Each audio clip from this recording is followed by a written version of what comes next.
As I mentioned at the beginning of the course, data visualization can certainly be used for effective communication, but it can also be used for data discovery, to explore data and see what you can find in the data, what potential stories or insights you can find in the data. Originally, actually, if you take a look at the literature about data visualization, the older books that are considered foundational in the history of data visualization, focus on this second purpose of visualization, the exploration side. Books such as, for instance, Exploratory Data Analysis by statistician John Tukey, or The Elements of Graphing Data by William Cleveland. Both of them are extraordinary books about data visualization, focusing more on the statistical analysis and discovery. And more recently, books such as The Grammar of Graphics, or more modernly even, Visualization Analysis and Design by Tamara Munzner. So if you are interested in learning more about how data visualization can be used to extract meaning from data, these are books that I would highly recommend that you get in the future. But anyway, I'm going to introduce you to some of the main principles that we can use to explore data using visualization. To do that, I'm going to use a freely available and open source tool called Insight. I'm going to bring it up into my browser, and let me explain very quickly what Insight is and how it works. So Insight is a freely available visualization tool that was designed and created by the Department of Statistics at the University of Auckland in New Zealand. Therefore, they played a little bit around with the title, putting that NZ in the word Insight. It's a tool that you can either download and install in your computer. You just need to click over here and you can download it and install it in your computer, or you can use the web version, the browser version, which is the one that I usually use for most of my quick and dirty explorations of data.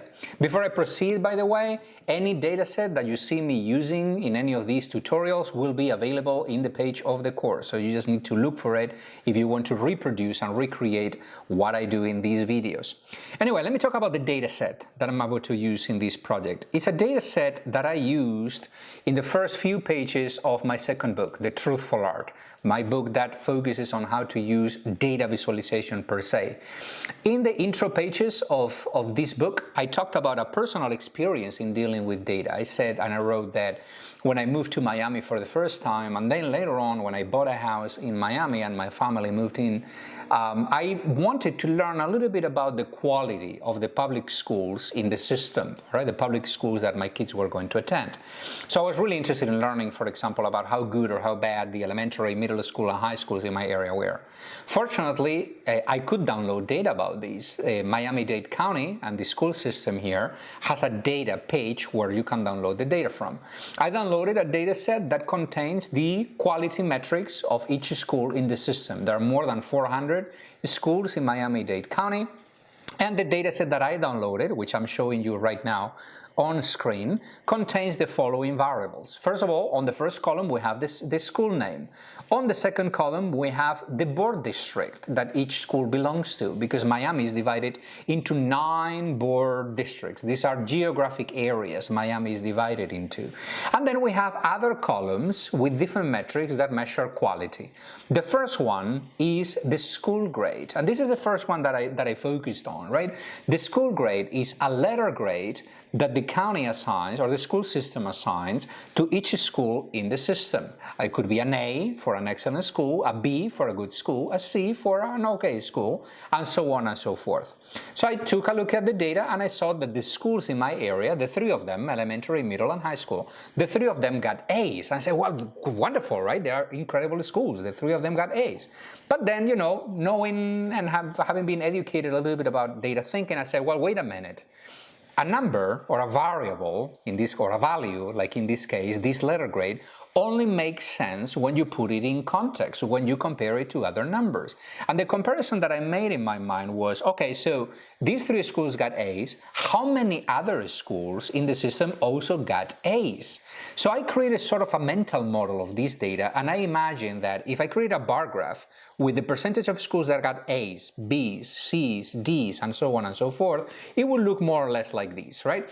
Few schools that got A's, few excellent schools, plenty of schools that got B's, plenty of schools that got C's, and then fewer schools that got D's, F's, and so on and so forth, perhaps with another bar displaying the schools that didn't receive any grade for some reason, right? So we have sort of a bell curve in this distribution, right? Fewer A's, more B's, more C's, and so on and so forth. Now, is this true or not?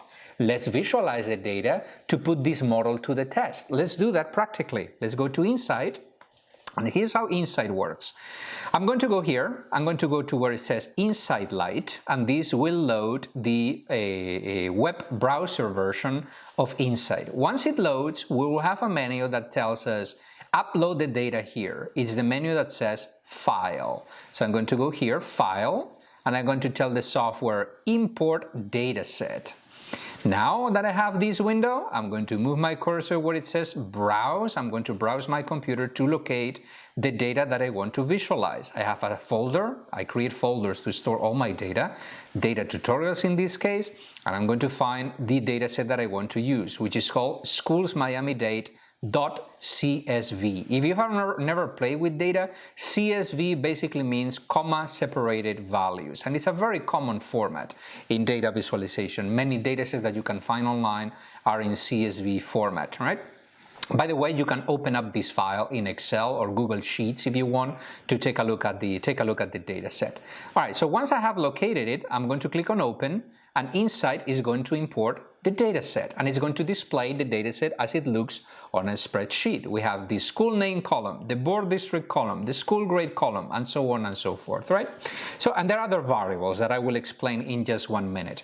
So the next thing that I did was to visualize the number of schools that got A's, B's, C's, and D's to compare that visualization to my mental model. See if it looks the same. I'm going to go over here to the upper menu where it says Visualize, and I'm going to select the variables that I want to visualize, and that is done on this column over here.